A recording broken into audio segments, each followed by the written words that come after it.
इस चित्र को गौर से देखिए। प्रश्न चिन्ह बने इस आकृति में हमें 7 बिंदु नजर आते हैं।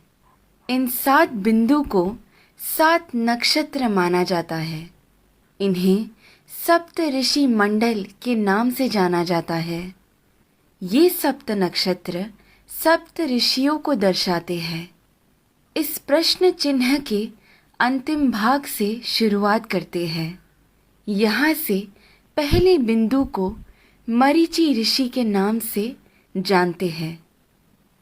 उसके बाद में जो बिंदु है वो कहलाते हैं ऋषि वसिष्ठा। ऋषि वसिष्ठा की बाईं ओर आपको एक छोटा बिंदु नजर आएगा। ये बिंदु ही है अरुंधति। ऋषि वसिष्ठा के बाद आते हैं ऋषि अंगीरसा। फिर आते हैं ऋषि अत्रि। फिर दाईं ओर की तरफ मुड़ते हुए जो बिंदु आता है वो है ऋषि पुलस्त्य। उसके बाद आते हैं ऋषि पुलह और फिर ऋषि क्रतु। ऋषि पुलह और क्रतु के अंतर को 5 गुना मिलाकर नीचे की तरफ आएंगे तो वहां बसे हैं ध्रुव नक्षत्र। सदा उत्तर में रहने की वजह से उसे ध्रुव नक्षत्र कहा जाता है। इंग्लिश में हम इसे नॉर्थ स्टार के नाम से जानते हैं। बाल्यावस्था के ध्रुव नक्षत्र अगर उत्तर में बसे हैं तो वृद्धावस्था के अगस्त्य नक्षत्र दक्षिण में बसे हैं। अगस्त्य और ध्रुव नक्षत्र हमेशा उसी स्थान पर ही पाए जाते हैं। इन दोनों के बीच में मौजूद आकाश गंगा सतत घूमती रहती है। इस कारण से हमारी धरती अक्ष के ऊपर घूमकर घूमती रहती है।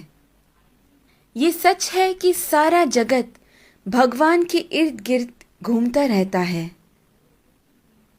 लेकिन वो हमें कभी नजर नहीं आ सकता।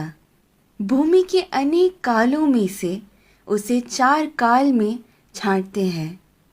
ऊपर नजर आ रहा पीठ के बल सोया हुआ प्रश्न चिन्ह के आकार में बना हुआ सप्त ऋषि मंडल हमें वसंत ऋतु में ठीक ऐसे ही नजर आता है।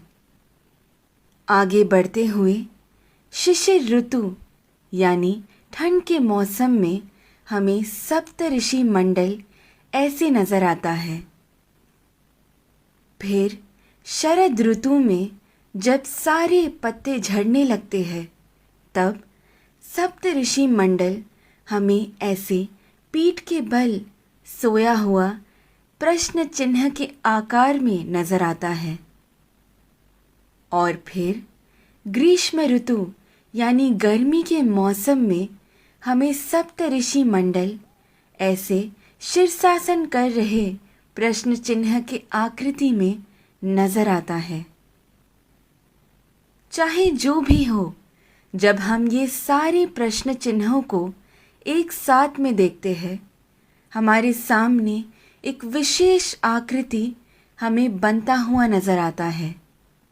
वही कहलाता है हमारा स्वस्तिक। स्वस्थ का मतलब है आरोग्यवान। स्वस्तिक का महत्व मेरे पिता मुझे हमेशा से बताते आए हैं, लेकिन हर क्षण प्रयोग में ला रहे इस स्वस्तिक का जन्म कहाँ से हुआ ये आज मेरे पिता द्वारा जाना, जो आप सभी में मैंने बांटना चाहा। ध्रुव नक्षत्र को देखते हुए हमें ये मालूम होता है कि हम पूरी जिंदगी जिस दिशा की ओर बहते जा रहे हैं वही है उत्तर दिशा।